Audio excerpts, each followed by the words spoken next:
This is the last talk in a series of The Rise and Fall of Empires, the Bible Told You So. And what we're going to look at tonight really is just an overview of the last three chapters of the book of Daniel, because it's one vision. It starts here in Daniel chapter 10 and it doesn't finish till the conclusion of the book. So we're just going to look at that and get an overview and see and a picture of what Daniel was shown. Just as we read that first chapter and the start of that vision there, he sees this vision of a man. And that vision is so powerful and overpowering in its glory that Daniel's cast to the ground as though he's dead. And of course, this vision we'll see later on is a vision of Christ and those who are with him, who are going to exercise dominion of the earth. So that's what happens when mortality, which is what we all naturally are, meets immortality. There's a vast difference between the two. And the men that were with Daniel there, great fear fell on them, and they were trembling. And he alone saw the vision and heard the words that were spoken unto him. So, what I wanted to do to start with, I want you to notice, just open, we've got your Bibles open, just look here in Daniel chapter 10. We want to just, first of all, look at just something that says in this first verse that helps us explain to us what's in these chapters. So when we see there, we notice also it tells us the time setting. It's the third year of Cyrus, the king of Persia. So this is the last year of Daniel's life. We don't know when he died, but he received this vision in his last year, the third year of Cyrus. And you see there in the AV, it says the thing was true, but the time appointed was a long time into the future. He was going to see things which was really, down to our day, 2,550 years further on. And just thinking about that for a moment, just imagine if we were sitting here, what would we imagine could happen in 2,500 years? We wouldn't really have a clue.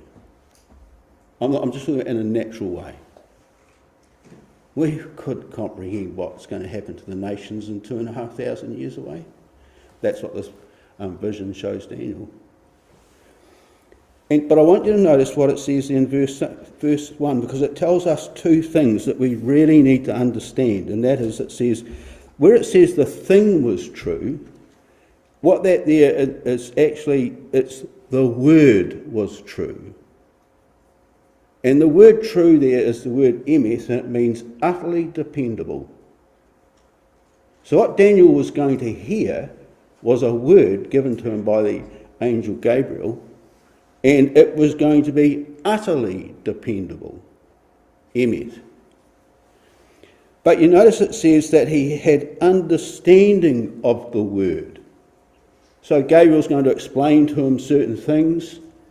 Daniel's going to understand what Gabriel tells him. But then notice also that there's something else as well. He had understanding of the vision. And the vision really runs here in Daniel chapter 10, but it's not concluded, we'll see in a minute, it's not concluded till in Daniel chapter 12. So there's two things here in these chapters. There's the vision that he receives, and there's the word he receives from Gabriel. Two separate things, not one.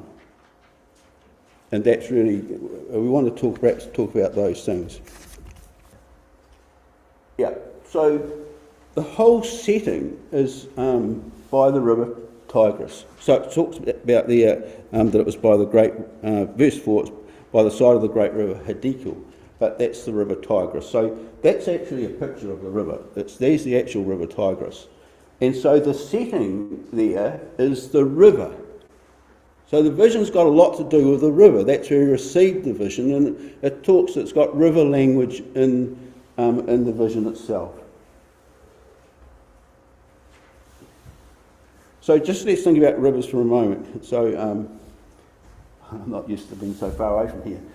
So rivers are used in the word of God to represent nations. So that's a quote there from Isaiah 8, and it's talking about the Assyrian invasion of Judah.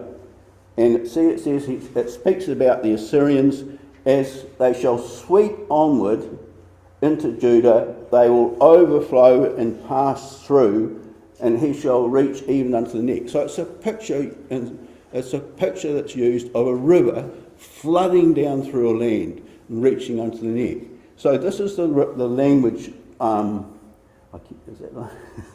The language of the Bible, as it uses. This is better. Where it uses the river as a symbol. So here's another one in Revelation 16. It talks about the great river Euphrates. Now everyone, it's a common interpretation of that the river represented the Turkish Empire. And it was going to recede. It's going to dry up. That was history. So here the river's used of an empire. And then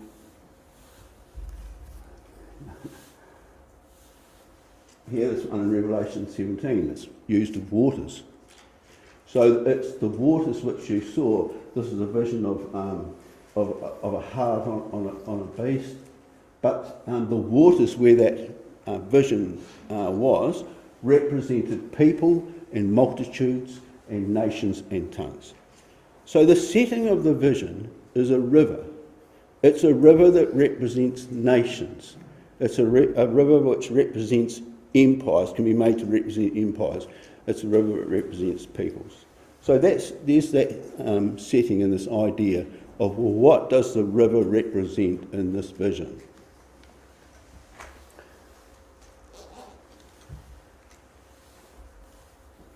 Now, here's a quote from Proverbs. The control of a river. This is about God's control, because this is what says the Bible told you so. This is about how God controls the nations even. The king's heart. That can be any king. A king in a nation. Any king. Those who may well be kings of the future. The king's heart's in the hand of God. Or it's like a river of water. He can just turn it whichever way he wants. That was why when the word came from Gabriel, it was so utterly dependable. God was in control. He was just going to take those kings and turn them whichever way he wanted. We're not talking about how he did that. We're just talking about that's what he did. So that's the idea, and there's the setting of it. The setting of it is by the river. And Daniel sees first of all, that's just a sort of interpretation, trying to perhaps see what he saw. But the first thing that Daniel saw and those other men fled from him was this vision of a man. And it tells us there what it was like. We read that in the reading. Clothed in linen, girdle of fine gold, body like beryl, face like lightning, eyes like a lamp of fire, arm and feet of polished brass. His voice is the voice of a multitude. And quite often in the Word, what happens is we're given the end picture at the start. And then we run through the sequence. And that's what Daniel's being shown. He's being shown the end of the matter when this man, we call it the man of the one, will have absolute control over the nations, over the river. Absolute control. And it's vision of Christ and the saints in the future age. When Daniel sees that, he falls on the ground as though he's dead. That's the impact it has on him. He's meeting those who are going to be granted immortality. They're going to become part of the deity. So that's what he sees. Then what we're given is he receives that, and then what happens is what we'll see is that he's been petitioning and asking, and Gabriel comes to him and says, well, you've been asking about this, and now I'm going to tell you what's going to happen. So what he does then is, this is called the Word. So what this is now in Daniel chapter 11, where Gabriel says, well, this is what's going to happen. You want to know what the end is for your people, what's going to happen. Well, here it is, and this is the Word which there it says is utterly dependable. So what he does is he takes them through these nations. Of course, he starts just after Daniel. There's the Persian Empire. He runs through into Alexander. In the time of Alexander's empire and how that was broken up was in Daniel chapter 11. And then he runs through to the times of what's called the King of the North and the King of the South. There's the two empires there, either side of Israel, the King of the North and the King of the South. Historically, we're just skipping through, and then he comes to what's called the time of the end, and there, of course, it's an old picture of where Jerusalem is the centre of the whole earth. So it runs through, right through, to when that's the end of the vision. Just in some words there. And then when he's done that, once the angels told him about that whole span of history, then he looks again and he sees two other men standing on the banks of the river. And he had understanding of the vision. And I think what that meant for Daniel was that that Gabriel had shown him what was going to happen in 2,500 years of history. And Daniel now understood that those two men on either side of the river represented the angels who would control the nations down through time. And so Daniel, that's the vision ends there in Daniel chapter 12. And one of the key phrases that's used in Daniel chapter 12, and this is what Daniel wanted to know, he wanted to know what was going to be in the latter times, and it's called the time of the end, the time of the end, the time of the end. It's repeated over and over in Daniel chapter 12. And what I want you to notice is that when you go through Daniel chapter 11, and you look on the map, so it's just taking some maps off and going, this is how the history fit together so easy, that when you look at where the nation of Israel is, and particularly later on, I just want to talk about how he was concerned about the nation, the people, and the sanctuary. You see, it was downtrodden. In the Persians, then Alexander the Great, the Seleucid and Ptolemy empires, it has been downtrodden. So the time of the end, which is a phrase, must mean the time of the end of Gentile dominion over the nation of Israel and over the sanctuary, God's dwelling place. It's the time of the end of that. So if it's the time of the end of Gentile dominion, the time of the end represents the time when there is a new dominion in the earth, when Israel is restored to the land and God dwells in the sanctuary again. So that's that phrase, the time of the end.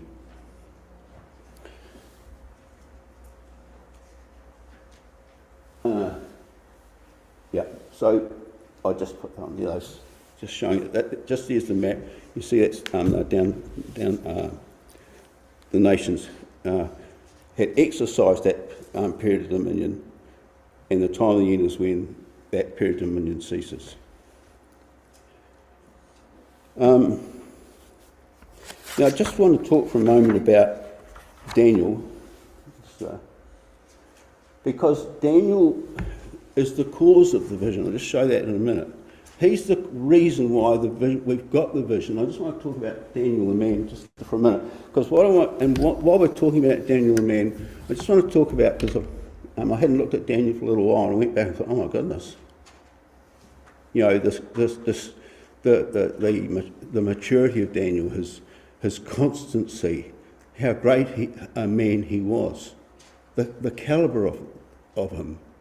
Because here is in this man, because he's told, He's going to stand in his light at the end of the days, and he's going to receive his inheritance.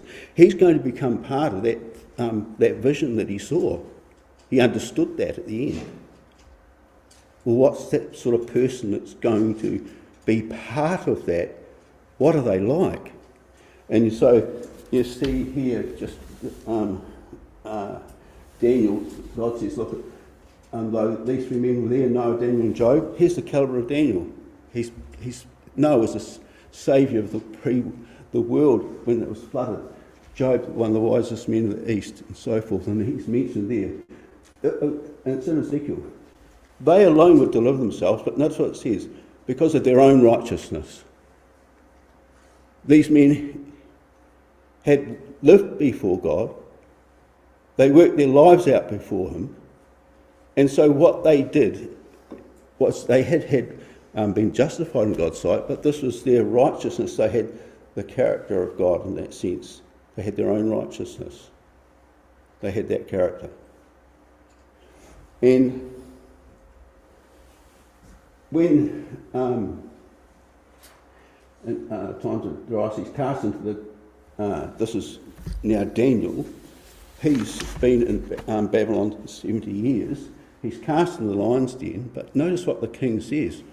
The king understands that Daniel serves a living God, and whom you serve continually. That was known of him in the highest circles of the land. He continually served God. And here, this last one, well, yes, he was delivered, but see what Daniel says. Because innocency was found in him before God, he lived his life out before God.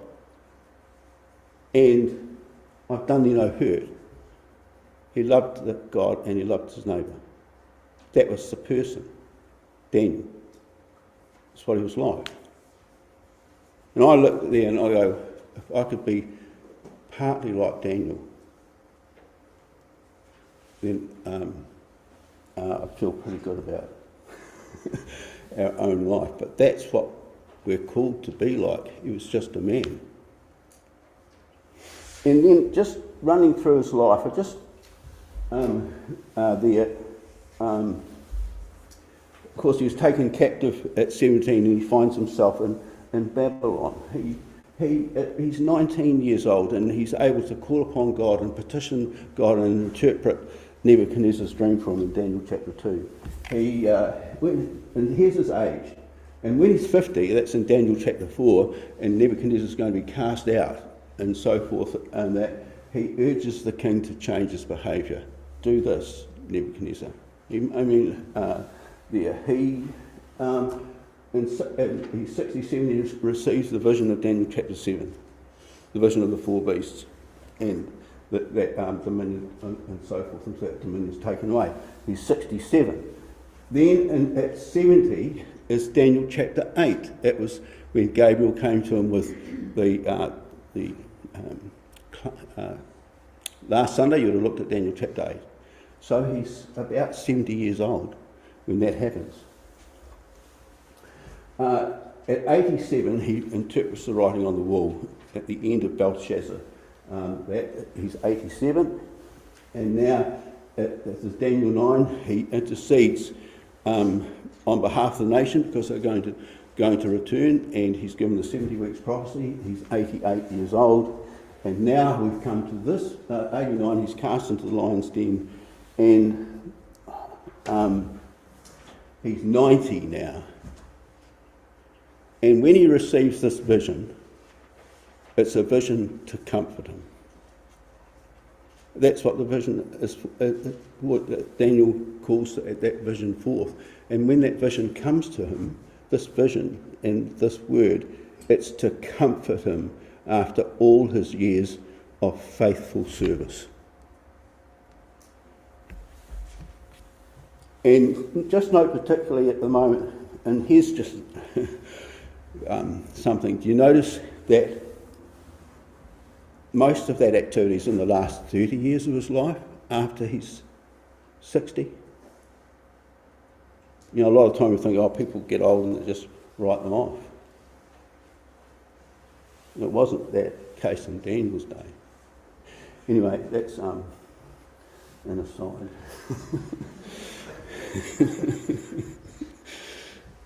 But I can tell you now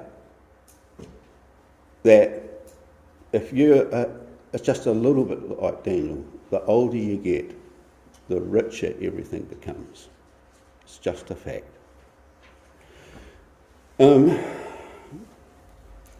Right, so Daniel's the cause of the vision. You see, that's why we looked there. He's the cause of it. And what did he seek to understand? So what we want to know is, what did he seek to understand? Why did he seek to understand? And what did he do about that? You see, he's 90. So what's he seeking to understand? Why is he seeking the vision? And what did he do? So Daniel 10, verse 12, if you look there, it says, Gabriel says to him when he comes to him in verse 12, he said, "Don't fear, Daniel, from the first day you set your heart to understand, and you chastened yourself before God. Well, your words were heard." As soon as you started that 21 days ago, your words were heard straight away. And later on in the chapter, Gabriel says to him, I was held up for 21 days because I had a problem with the king of Persia. You know, the king's heart is in the hand of God. He turns it like a river of water. He says, look, but your words were heard straight away. So you see what Daniel did. He set his heart to understand. He chastened himself before God. He mourned for 3-4 weeks. He ate no pleasant bread. No wine came to his mouth. He didn't even anoint himself. And his words came forth. Your words were heard. He made it a matter of prayer. He was fasting and praying. Ask and you shall receive. So what did he seek to understand? You see, if you go back just go back to Daniel 9 verse 2.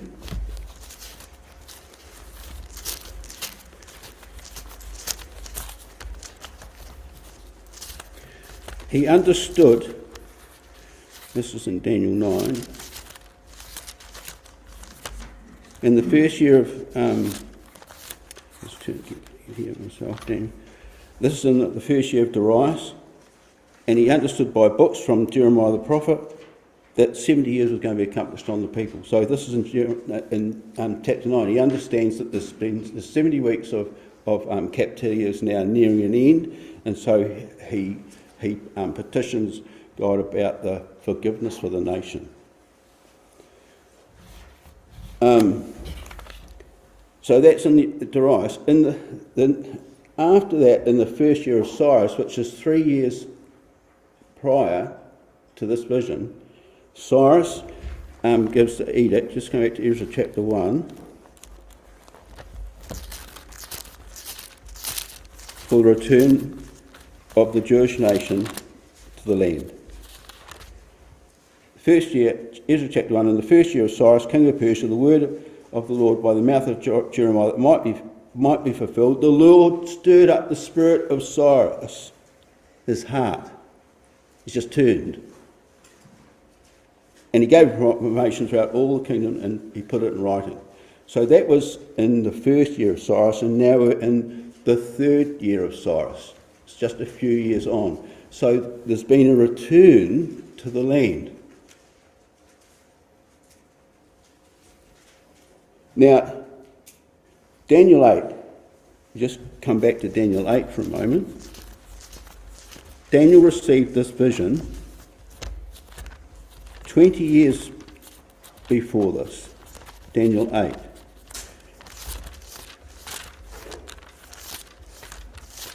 And you see, this is what's distressing him.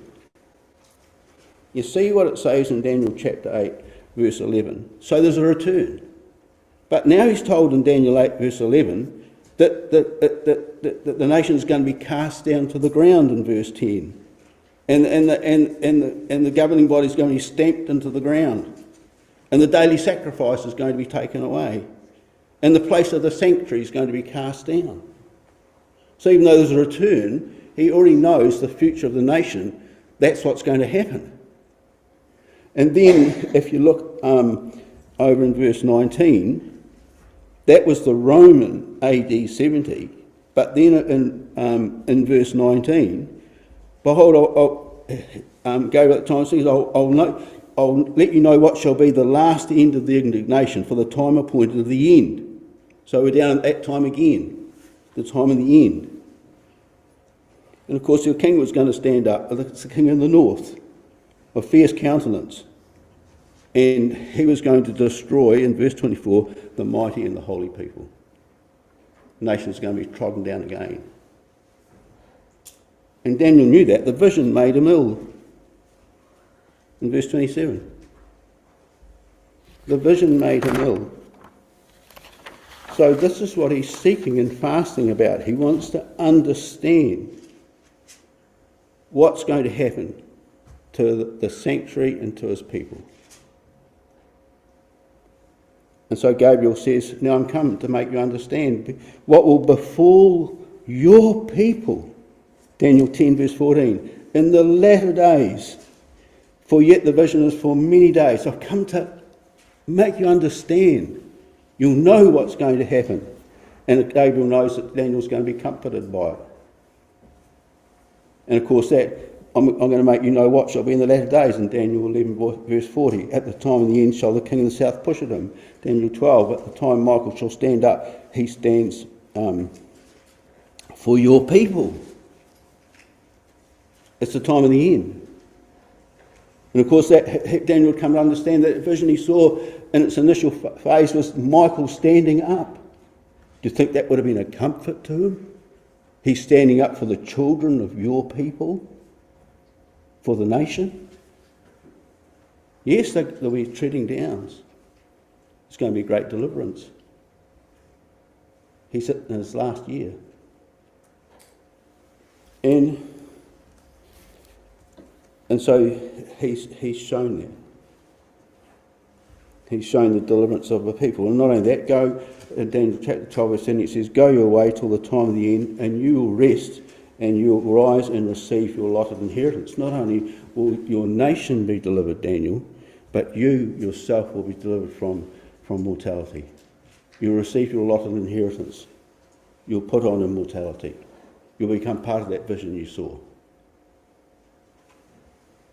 So can you see what a comfort that would have been to Daniel? Because I was thinking about it coming in, you're thinking about this, and you think, we just think, oh yes, Daniel, it's in Babylon. Well, you don't think he was just a teenager and he saw an army come through the land and people slain, people taken captive, people in chains, people dragged away to a foreign land. He'd experienced it so young in his life. And now he's being told it's going to happen again and again. Gabriel comes to him and says, don't worry. The time of the end, there's going to be great deliverance. So you see, there's that aspect there. So there's the vision. Now we just want to come now. So what Gabriel then does is he just takes him through the next 2,500 years. So here is, and so this is, I think someone said that the speaker last week said that history simply fulfills Bible prophecy. Did you say that, Ben? Did you say that? I think something like that. History is just fulfilling Bible prophecy. That's all it does. You know? And so what he does now, he says, this was the sure word. And so Daniel's told, well, this is going to be the history for the next 2,500 years. So there's Darius the Mede, and then there's Cyrus the king of Persia, and after him came 3 other kings after that. That's what happened in history. There was Cambyses, Smerdis, Darius Hystaspes, and then there came Xerxes, a very rich and powerful king who provoked the nation of Greece. And of course after that there came Alexander the Great, who thrashed the Persian armies, massive numbers of men with a much smaller force in these battles. And you look here, who was controlling the battles in the days? And of course, so out of that came the Greek Empire. And then what happened, of course, Alexander the Great was just 20 to 33, and then he died. And of course, then it says there in here that his kingdom would be broken and be divided to the four winds. And of course, that was a division of his kingdom to his generals, and they're listed up there, Lycomais, Cassander, Ptolemy, and Seleucus. It was divided there, and then of course it runs down into their empires, because out of that came two empires, and that's what's called in Daniel 11, backs and forwards, the king of the north, the king of the south, the king of the north, the king of the south. And so what happens is Gabriel takes Daniel through 300 years of absolute detailed history. This will happen in this year. After a few days, this will happen. He shall continue more years than the king of the north.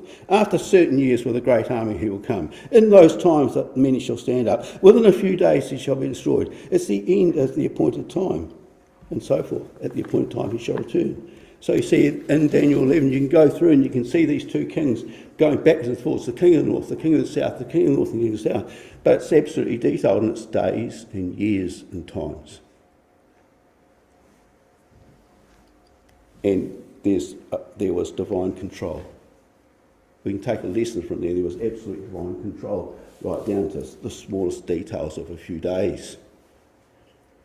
And then, of course, in Daniel, it talks about the king of the north, the king of the south, the king of the north, the king of the south. You can colour that in Daniel 11, those ideas, you see it straight away. And then it talks about another king. And, of course, this was the king, was the rise of Rome. And of course that happened down in history. This other king came forth. It was Rome and its religious domination, both in east and west, with a capital in Rome and a capital in Constantinople. But then when we come, then Gabriel then comes down. He says, this is now after into AD 70. He says, now is the time of the end. The king of the south is going to push at him, and it's referring to the king in the previous 4 verses. The king of the south is going to push at him, and of course this happened when Britain took Egypt, and like, this is just an aside, but Dr. Thomas wrote about this. He says, I don't know what's going to happen, but Britain will be forced to take Egypt. He took it straight out of the word. And so that's what happened. Britain came in and was in possession of Egypt in 1970 in the First World War, and pushed back up against the Constantinople, the occupier of Constantinople, which of course by that time had become the Muslims, pushed against the king of the north. And then that caused the transformation of that map and the return of Israel to the land.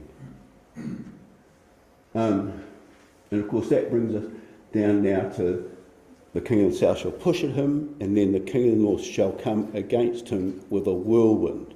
So that's against the occupier of Constantinople, and that's right down to our time now, the rise of Russia and the Confederacy, which will push against Constantinople. When he takes, the Goghian force takes Constantinople, he becomes the king of the north to fulfil that prophecy, that span of prophecy. Now, Daniel showed that. We can just look back in its history. We can just see right there from 1917 back, 2,500 years of history. And so that brings there. Now just talk about just watch the time. Just talk about the language of the prophecy. It's a river. So all the way through Daniel 11, it's about a river overflowing backwards and forwards, backwards and forwards, backwards and forwards. It's Daniel 11:10. They'll overflow and they'll pass through the land. They shall be swept away. 11:22, 11:26. His army shall overflow. So it's like a river that's overflowing its banks backwards and forwards. But Daniel's shown that even though that river floods, God's in absolute control of it. There's an angel on the other bank, controlling the events. And of course we come down to our own day. At the time of the end shall the king of the south push him, and the king of the north shall come against him like a whirlwind with chariots and horsemen, many ships, and he'll enter into countries, and he shall overflow and pass through the land. the King of the North, just doing what the King of the North historically has ever done. But it's in our own day. So,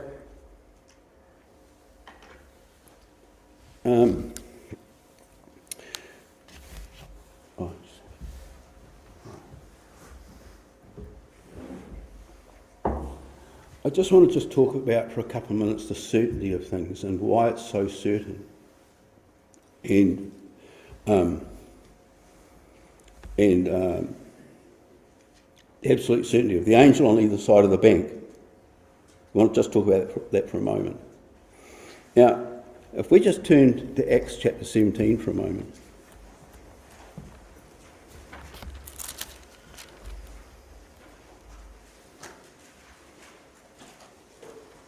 And the Apostle Paul's on Mars Hill, and he's giving a history to the Greeks about the Bible.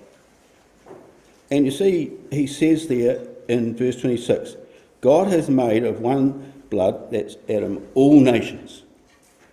And notice what he says, to dwell on the face of the earth. But notice what he says, and he has determined the times appointed and the bounds of their habitation. It's already been determined. It's already determined. Well, that's how God controls his creation. It's just working to a plan. It's already worked out. It just tells us that right there. The times appointed and the bounds of their habitation.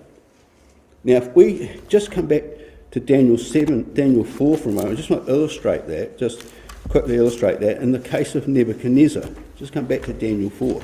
Because what happened was he had a dream of his own empire and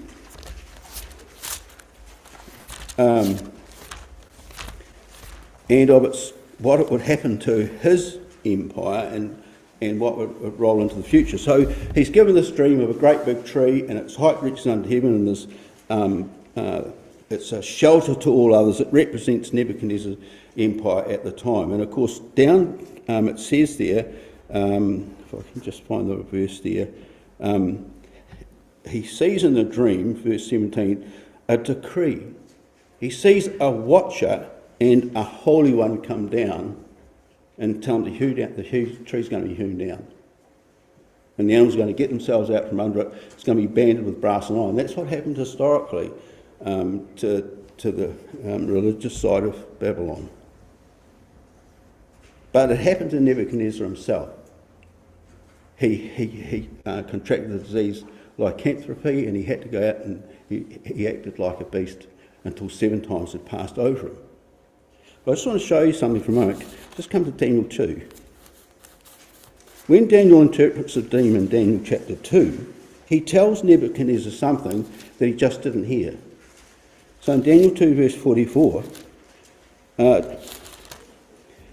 when he's interpreting the dream to Nebuchadnezzar, he says this. That's verse 37. He's telling them that he's the head of gold. Now listen to these words. Thou, O king, art a king of kings.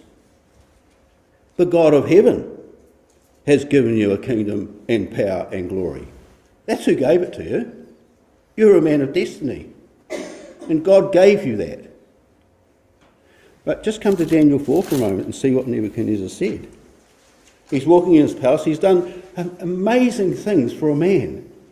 He's been a general over an army. He's built massive buildings and the hanging gardens of Babylon, all this. And you see what he says there. The king said in verse 30, this isn't this great Babylon that I built for the house. I built for the house of the kingdom by the might of my power and by the honour of my majesty. Look what I built. And while he said that, that's what came upon him. He went out and ate grass like an ox and so forth. But you see what he says, and he had to learn something. He learned something there. See in verse 34, at the end of days, I, Nebuchadnezzar, lifted up mine eyes to heaven. My understanding returned to me. I blessed the Most High. I praised and honoured him, the forever. See what he says in verse 35. All the inhabitants of the earth are reputed as nothing. He doeth according to his will in the host of heaven. He had seen one come down, a watcher and an holy one. He does his will in the host of heaven and among the inhabitants of the earth, and none can stay his hand. See, Nebuchadnezzar learned that God ruled. He had to go through that process to come to understand it. And you see, here we were told, of course, the times of the national existence, the times and the boundaries of the nations had already been determined.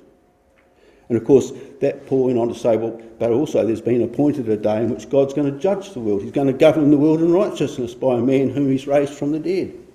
He's appointed a day, either a single day or a period of time. It's been appointed. And so we're just talking about there, here's the angels either side of the banks of the river. You come back to Daniel 10 for a moment and see what Gabriel says to Daniel.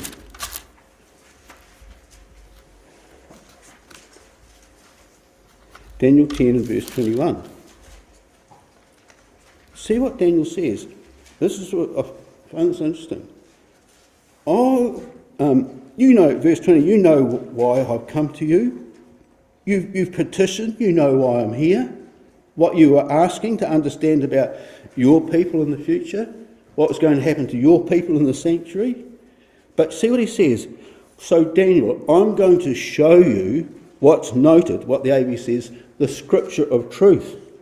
I'm going to show you what's written in the scripture of truth. The NASB says, which is inscribed in the writing of truth. Or the NIV says, what's written in the book of truth. So Daniel, what I'm going to do is I'm simply going to read out of the manual I've got here about what's going to happen to the nations. It's already been worked out and foreordained. And so that's what he does.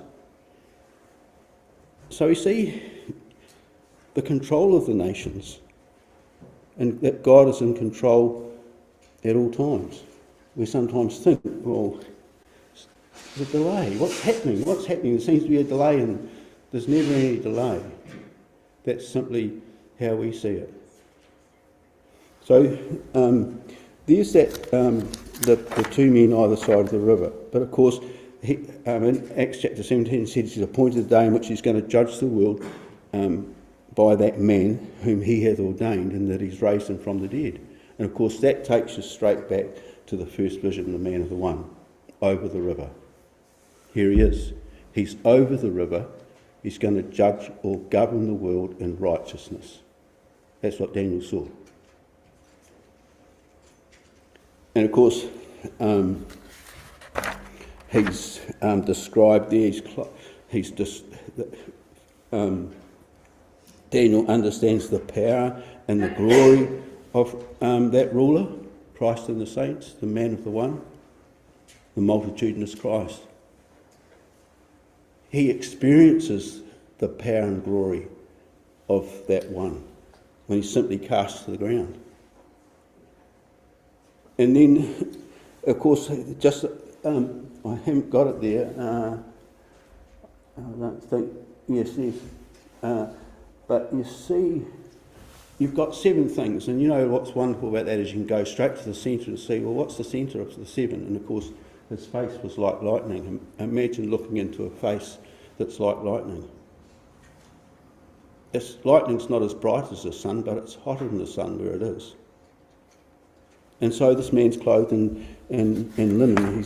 He's got the character of God. He's clothed in righteousness. He's going to act in a righteous manner. It's fine linen, pure and white. He's girded with a girdle of gold because he's come out of a time where his faith has been tested in a probationary period. That's one aspect of that girdle. That's how he came to be where he is now. His faith was tested and came forth as gold. The beryl represents his body of beryl to break and subdue. It speaks of judgment, and another aspect, it's speaking of priesthood. He's a priest as well as a king. Lightning, he sends out bolts of lightning. It means he can make war and subdue nations. His eyes are a lamp of fire, like tears, fountains boiling up, and he can flash forth in anger and judgment, as he will at Armageddon when fury comes up in his face and the Gogin host is decimated in the land with hailstones and fury and so forth. Lamps of fire, his arms and feet of brass, walking, because he's walking and working. Polished brass come out of the Adamic line. It's polished and now it's perfected. He walks perfectly before God. He works perfectly on the deity's behalf in perfection. It's the voice of a multitude. It's the voice of all those who have responded to the gospel in their generations from Adam on and have gone through that process and have made themselves prepared and ready for that day. And they're perfected now in immortality. So, my friends, there's some thoughts. You think that comforted Daniel? Well, you're going to stand in your lot. And you're going to receive your allotted inheritance. Daniel knew what that was. He saw that vision. He experienced the power of the future when he was cast to the ground. He was comforted in that. And he was comforted because when he went through this is just when he was cast to the ground, the angel came to him and he says, Daniel, his name, you're a man greatly beloved. First name, Daniel. And then, of course, he was comforted because Gabriel had showed him what was going to happen in the future, and that when that man of the one stood up, he was going to stand up for the children of your people, and the nation was going to be delivered.